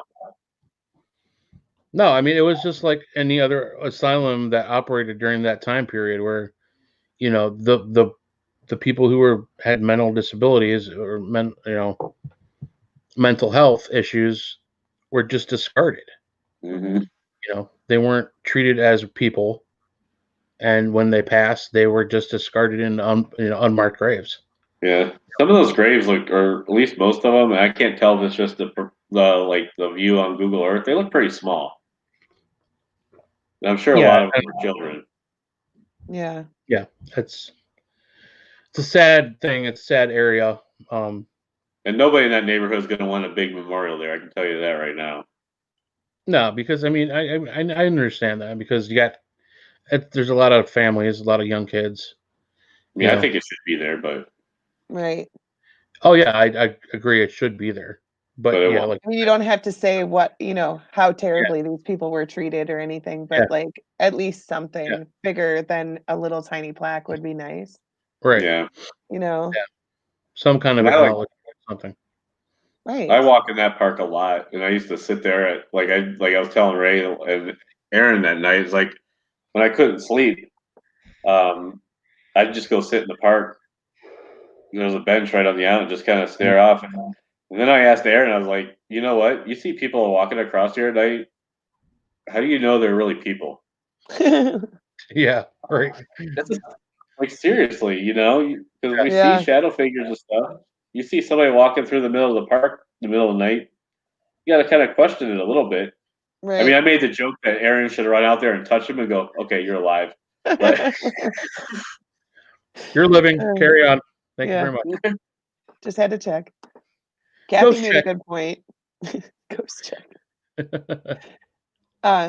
She said she wonders if they're buried vertically, like the ones that are smaller Yeah. could be buried vertically. That's a possibility. I also think, though, back then, I mean, historically, most people didn't have the money for these lavish, huge caskets that Mhm. we're buried away in now. Right. I mean, those things are huge. Yeah. And expensive. They were, And expensive. Oh my yeah, gosh. yeah. Oh, yeah, Jeez. they are. They were And buried in headstones. little wooden crates, Yeah. that were just enough to fit their body. So, I mean, I don't know. But yeah, I mean, I have heard of vertical burials before, especially in a mass situation. Yeah, that's what they found at Fairfield in the Right. field. We almost Yeah. had the anthropologist there, Yeah. like that night. From I guess Aaron had connection to him somehow. Yeah, Aaron's dad does, or Kathy's dad does. So we almost And there was had, talk about him. yeah, we almost had him there. That would have been awesome. That would have been amazing. We probably scared him off with our spiritual, less than scientific bullcrap. I know the anthropologist's wife, because she was on the documentary too. I think she's one's an anthropologist, one's an archaeologist. Okay. Yeah. And she was like pumped to come out there, so they must not have been able to do it. Yeah. Well, it's local. There's plenty of time. We can get him out there again. Yeah. I'd definitely like to revisit and Oh, yeah. explore again. Yeah. But, I know Holly mentioned that the fact that it's there, you can't protect everybody from the truth of the world. It's exactly right. Right. But That's what on my tours, I always tell people, when I get to the part about how people were treated in asylums, I always tell them, like, by me talking about it, it doesn't mean that I think we should start doing that again. Like, Right. hey, that was cool. We should start doing it again. Yeah. But it happened and it was shitty, but it happened and we can't deny that it happened, because by doing that, you're denying all of these people their stories. Oh, All yeah. of these people lived through this. And if you just don't ever talk about it and don't admit that it happened, then you're taking away their stories and their whole lives, the way Mhm. they were treated their entire lives. You're taking that away so that Yeah. you don't feel bad, or you don't hurt somebody's feelings, or you don't make somebody uncomfortable. Who cares? It happened. It needs to be talked about. Sorry. Yeah. The only way to learn is to learn the mistakes of our past. Right. You can't forget that. You cannot forget the way that things used to be. To Right. appreciate how far things have come and how much farther they need to go for things to be right. Right. Mhm. Yeah. Kathy said, "That's right, Denise." That's right. Right. High five, Kathy. Word. Mic drop. It's true though. I had a lady even on tour. Oh God, did I tell you guys about this already? The No, lady I that don't. said, I don't think so. That's what she told me About about what how people exactly? were treated in asylums and about, how long this went on. And I said, have you seen like the Maury Povich thing, where or Geraldo Rivera, where he went Mhm. into that place? And when was that? The 90s? Like, this is Did she not. happen to work for the Madison Historical Society? Oh, Probably did. maybe. Right? They're She like was a putting in plant. there, like people on the ground there. No, this didn't Right? Mhm. Yeah, this didn't happen. I said, you should really Google it when you leave here, because Yeah. it 100% happened. Yeah, they used to have us, because I'm in the DD field. They would have us watch this show. We talked about this at one night, right? About Mhm. Apple Creek and how Ugh. bad it was. When the superintendent finally had enough and he let the cameras in because nobody, like the owners or whatever, weren't making changes. So he was like, I've had enough with this. This is like a horrible conditions. And he himself let the cameras in Nice. because, it was so bad and he couldn't get anybody to, they couldn't get it worked on. Yeah. And the conditions were just horrible. But Yeah, they it's used to disgusting. have us watch that in like new hire orientation and stuff. They stopped doing that after a while. I don't know if they were Because scared to people's keep people feelings off get or hurt. something. Yeah. Yeah. But yeah, I mean, people in that field need to know what happened and why we do things the way we do today. Right. and have improved. And there's so much more improvement that needs to be made. Mhm. Right. There's still a stigma against people with mental disabilities. It's but we have come a long way. And Yeah. I think I remember before I went to Penhurst, I made the mistake of watching Cry All the Little Children, which was the big turning point in that asylum's functionality. It was closed almost immediately after that was released because of the horrible conditions these people were in. And not only that, it wasn't just mentally handicapped people or mentally disabled people that they kept there. I mean, they were keeping pedophiles and people that they didn't want in general population and prison systems. Nice. So they would throw them in with people with mental disabilities who are already Right. suffering enough. Right. People And who they can't were fight for themselves. People who maybe yeah, even can't speak right. for themselves. And it was a playground for these Yeah. guys. It was With- a disgusting history. They would throw women in there just for talking back to their husband and stuff. Hmm. You Yeah. know, that's Yeah. how. Or if they Yeah. were, they have hysterics. Put them in there. Right. Yeah. If I'm a Republican and my husband's a Democrat, he could drop me off. Like that's enough of a reason. Yeah. Like Yeah. it's crazy. That back then, that was all they needed. Or Right. or maybe like, I'm gonna go take a vacation and see if I can find, you know what I mean? And they would just, lock their Yeah. lives up, and that's sad. Like, Honey, I'm I mean, taking you that's to a spa for the week. Right. Right. Or So, I wanna be with my secretary that I've been secretly banging for 6 months. So let's Yeah. just get rid of the wife, you know? Mhm. Heather I says see you're so from many stories about that. And when we go to those asylums and we've gone to them, and they have the roster, you can see them be, Mhm. admitted for just the dumbest things. Oh yeah. Right? Yeah. It was a place to dump people who were unwanted or Yeah. That's where you take people to make them disappear. Yep. it's hard to believe, I mean, that we used to treat people that way, but I just especially recently it seems like we're kind of regressing a little bit I feel like it, yeah. back to the And way that's what I'm it used saying. to I be. mean, and it doesn't matter if it's, if it's people in asylums or any, or Hitler or slavery Mhm. or whatever. Like we can't just not talk about these things. We need to Mhm. admit that they happened because we need to make sure that we don't ever get to a point where we're singling people out for any Right. reason and and treating them differently for any reason. You know what I Mhm. mean? All of those things are reasons that people just got discarded or treated different or whatever, and we have to make sure we don't do that again. And Mhm. by saying that it never happened, then people will think that it can never happen. If they don't know, then they'll Right. say, "Oh no, nobody would ever do that. Nobody would ever do that. Yeah. They've done it." We Right. need to make sure that we know that Yeah. the younger generations know that we have done it. It Right. has happened. Don't do it again. Yeah. I could tell you, I had a guy at one of my houses. He passed away, but he had scars where they shackled him and put him in the basement. Oh, And he wasn't that old. He wasn't that much right, older than I was. right. Wow. So you knew it happened in the, pretty near, past. Mhm. Yeah, But you it's could not see even him. a lifetime ago. Yeah, you can see him like around his ankles and stuff. It was horrible. Mhm. That's terrible. Yeah. And I didn't watch any. I watched 2 minutes of that thing. I can't do it. I tried to do it, but Yeah. the thing where Geraldo Rivera went into that Yeah. place in New York or whatever. Mhm. I watched 2 minutes of it and I was freaking bawling my eyes out for 3 days.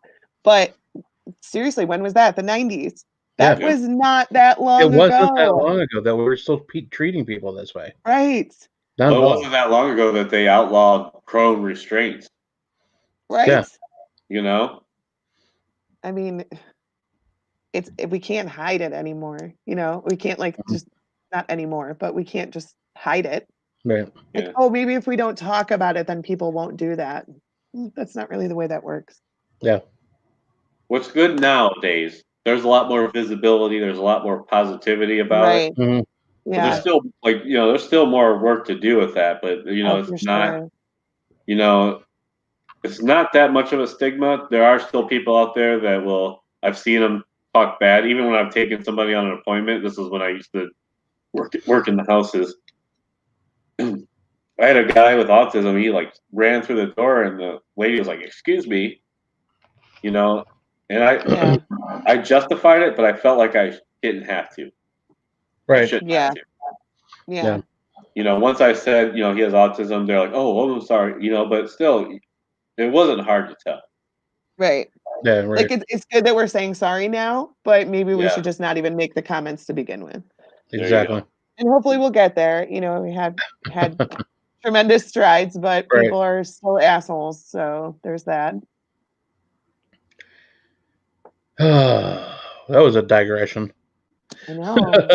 Well, Oh not my really. gosh. I mean, Let's talk about nice things now. Yeah. Let's talk about good things. I don't want people to be all depressed when they listen to our show. That's not what we're here for. Have we talked about MadCon 3? let's talk about MadCon 3. Wow, that's coming up. Crazy. Right. Dude, I've been start to end the show where we started. all through the week. I've been counting down like around 5:00. That's when I feel like my day goes to the next, like is the end. Yeah. And I'm like, Yeah. 2 more days. Yeah. Oh, I'm so excited. So anyone who doesn't have tickets to the ghost hunts either Friday or Saturday night, you can still come out Saturday from 10 to 5. It's going to be amazing. We'll do some day tours. We got vendors. We have a huge freaking raffle that you don't want to miss. Right. It's going to be a good time. And with all the negativity going on in the world, it's going to be so good to just everybody get together, air hugs from 6 feet away, and just and unite over something happy for once. Like we are fighting for Easton and everyone else with cystic fibrosis. Like we're working together. It's amazing. No, Tony, they are not new glasses. They're the old ones. Actually, I got to replace them, or at least the lenses. Anyways. I got to order contacts. I only have 2 left. Oh shit. Yeah, it's time, man. But yeah, I cannot wait for this weekend. It's like that's all I want to talk about now is just getting through these next 2 days. I'm so excited. So, well, that's right, Heather. Yeah. Tomorrow's gonna suck at work. It's gonna be the longest day ever. Yep.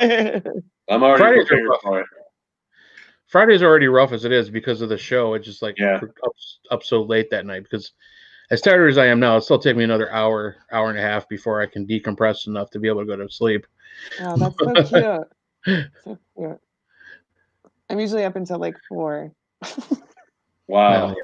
I wish I could go to bed at 11. like shut up, you asshole. Right? I legitimately got an hour and a half of sleep the other night. I was like, oh, this is not okay. This is a nap. Yeah. Got to get some more sleep, girl. Right? Got too much going on. I've had that happen too, Holly. I've had that happen way too much. I was just telling somebody, my husband, when we at our wedding, when you do the garter thing where you put your face in your wife's dress and you get the garter or whatever, well, he lost a contact in there. Holy crap. Yeah, and we didn't have time. Like we left for our honeymoon the next day, so he didn't have time to get more contacts. So he drove around. He drove us to our honeymoon and was driving around with one contact, and he was like driving with one eye closed, so he could see better for 7 days. Yeah, it was exciting. I'm fine with it because I think I'm nearsighted, so I mean I could drive. The signs are a little bit blurry until I get pretty close to them, but they're not like horrible blurry. Yeah. Mine aren't that bad. Like, they're bad. Blurry. Yeah. Well, I can even work with one, especially if my right eye is the one that's missing, I can see fine. And actually, I need bifocals soon, so I think it helps me actually. Yeah, I kind of feel myself getting close to that point too because I have to do the old when I'm reading something small, I got a medicine bottle. I'm like, son of a bitch, here it goes. Right? They say the first thing to go is your eyesight, and I've had bad eyesight since I was 2 years old. So, yeah, I've been wearing glasses since I was that little. When I went to the eye doctor the last time, they're like, when you turn 40, it's like starting over. You're going through puberty again, but it's not going to be the good way. Oh, nice. So we got about 10 more minutes. About 14 more minutes. If you guys have any last minute topics you want to talk about paranormal wise, we could just keep rambling on about contacts and everything else. Let's see, did I miss anything? I think we did. I mean, we did pretty good. We sprinkled in some paranormal in between our conversations. Yeah. Tony, wait till you get my age and pull out the magnifying glass. Not gonna lie, I thought about buying one at Acme the other day. It was in the $5 bin. Yeah. But I only mainly wanted it so I could act like Sherlock Holmes. Oh, Shelly just chimed in. Hello, Shelly. Oh, hey, Shelly. Thanks for joining us. Yeah. Hi, Shelly. 10 minutes to the end of the show. Shelly's been busy. She's been busy. Yeah, she has been. There's a private team up there tonight. Is there? Wow. So it sounds like Madison's pretty booked for the rest of the year. Yeah, I know, like weekends, I'm pretty sure are, but even weekdays, there's quite a bit booked. But it's getting to be wintertime. Yeah. So that'll probably slow down soon.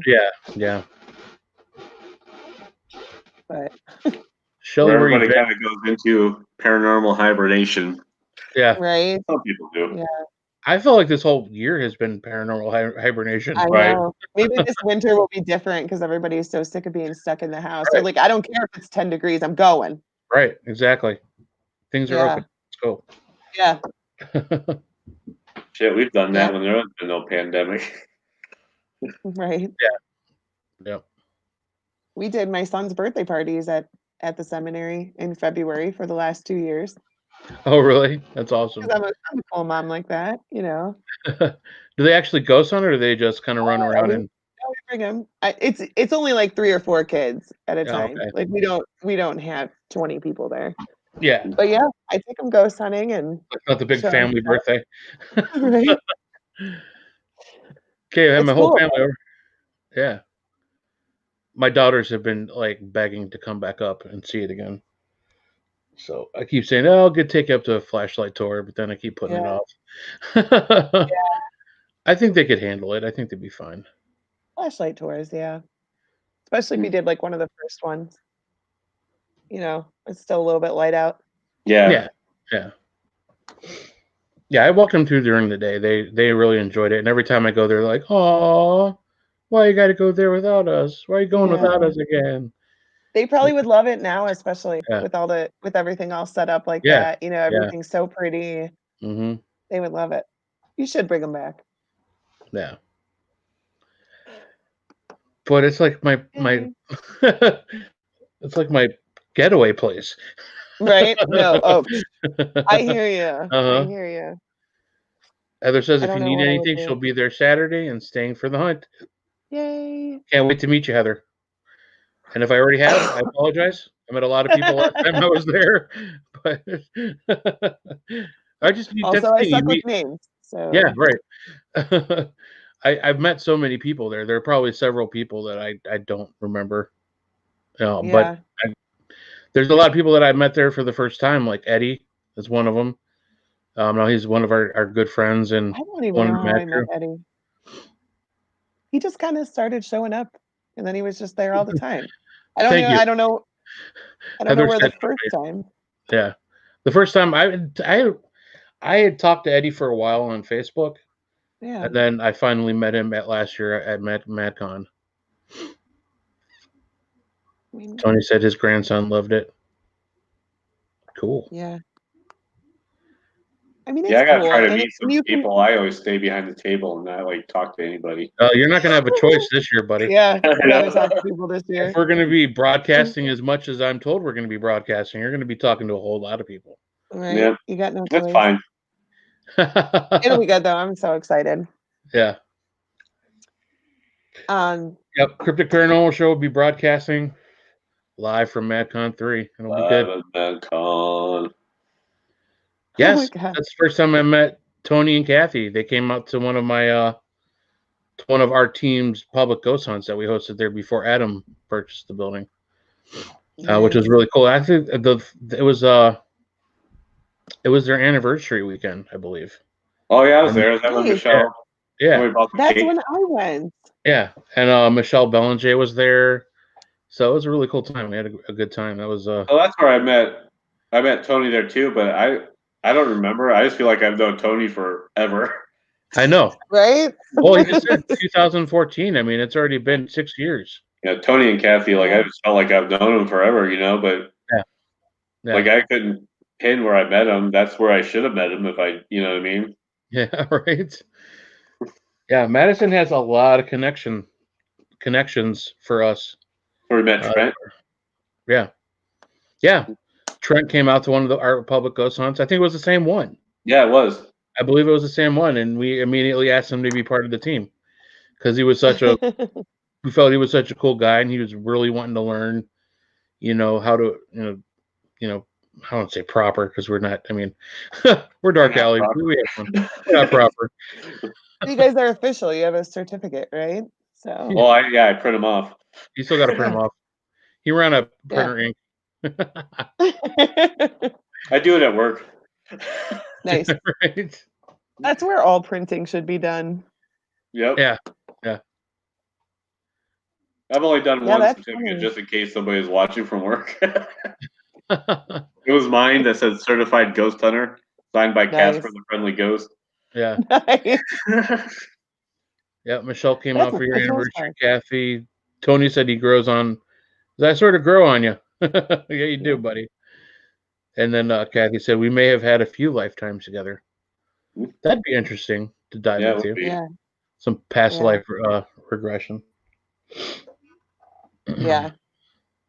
But yeah, like there's some people that like you just don't like. I can't remember the first time I met Denise, but I know it was at Madison, and like I said, it feels like I've known her for so long that I can't even put, when I met her. Right. Yeah. Maybe it's Facebook. Maybe it's because we like see each other and talk to each other. Like we're exposed to each other before we actually meet. So like the actual meeting is not memorable because you have talked to them and known them for so long. Yeah. And let's blame it on that, not our bad memories. Yeah, there you go. Well, no, I mean that's the truth. I think Denise, I talked to you on Facebook before we met in person. Right. It was around the time you started working at Madison, so we had that in common. It's just funny how Madison has been the common denominator for all the relationships that we've built. Right. And like a tree with the branches out there and the root. The root is Madison. Crazy. Like and actually Eric was just talking about this too. Like I came on a flashlight tour for my anniversary, like 2.5 years ago. Like how much my life has changed in the last 2.5 years, all because we couldn't decide what we wanted to do. So we just went there like, oh, let's just check this place out. And then my entire life changed after that, like literally starting the next weekend because I told Kimmel I had to work there. And so he's like, all right, come back next weekend, like literally 7 days after we just randomly went to this place down the road. And just everything has changed so much since then. And it's crazy. And I sometimes I'll just randomly text Kimmel and I'll say, on today's episode of How the Fuck Is This My Life? I held a dustpan while Nick Groff cleaned up a lamp in the lobby, like it's crazy. I'm so thankful that, I stumbled into this world. Right. Just, I love it. So any final words, anybody? You want to plug the big event that we've been plugging pretty much 3/4 of the show? What's going on Saturday? I don't know. I got some cleaning around the house to do or something. I don't know. Probably mow the Oh, lawn. I got to go grocery shopping. That's what. I gotta wash my hair. Shit. Okay. MadCon 3, Fridays. Well, Friday only if you have tickets. Saturday, 10 to 5, Madison Seminary, 6769 Middle Ridge Road. Middle Ridge. Middle Ridge. I have notes on here from last time. There are a bazillion different locations that have donated tours and investigations and overnights and all kinds of things for us to raffle off. There's also going to be a bunch of prizes and stuff on the grounds that day. If you want to buy raffle tickets for the locations, it has to be done today. Today is the last day. You have like 2 more hours, 2 hours and 3 minutes to be exact. And then it's cut off. So make sure that you get your tickets bought. Mm-hmm. The tickets are very weirdly priced, I will admit. But like you get 30 tickets for $20, 50 tickets for $30, 75 for $50. But you can text the business line, and that number is 440-721-8937. And I'll type that in the comments too, so that people can have it. You just text the business line, tell them how many you want, where you want them to go, which locations you want them to go to, and we will get you all set up. And this is pretty much nationwide, guys. Yeah. There's investigations all over. Yeah, if you don't want to, you're not going to look at it because you're not from Ohio, don't think like that, because there is stuff all the way to Texas. There's, all the way from Delaware, right, Connecticut, down Louisiana, to Louisiana, Indiana, Texas. West Virginia, yeah, PA, Iowa. Like there's locations all over the place. So make sure you check it out. Okay, Denise's backyard, all kinds of places.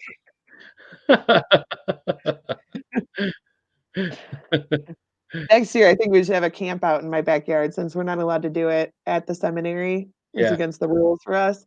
Yeah. So I got 3 acres. I'm on Middle Ridge. It's fine. Everybody could bring a tent. She can't find the link for the tickets. I'm just typing the phone number in there. Do. All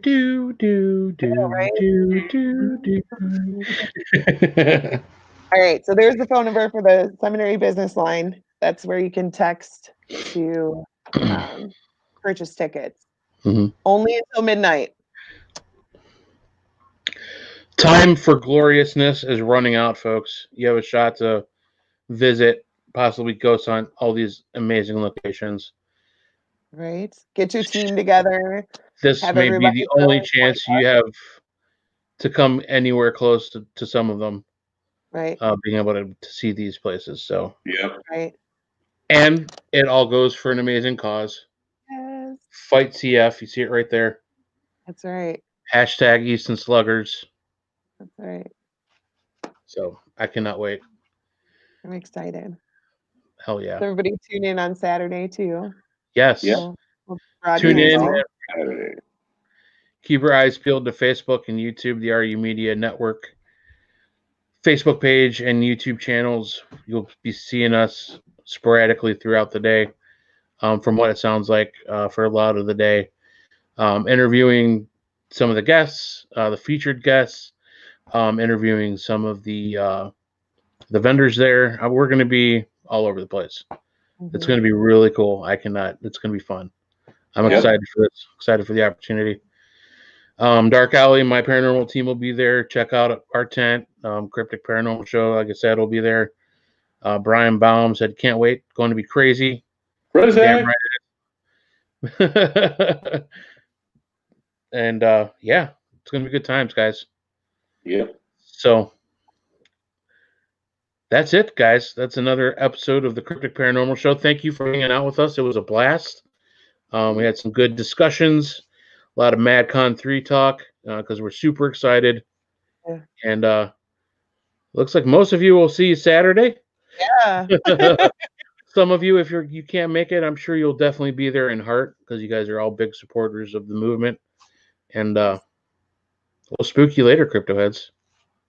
Bye. Have a good night. Bye, guys. See you next week.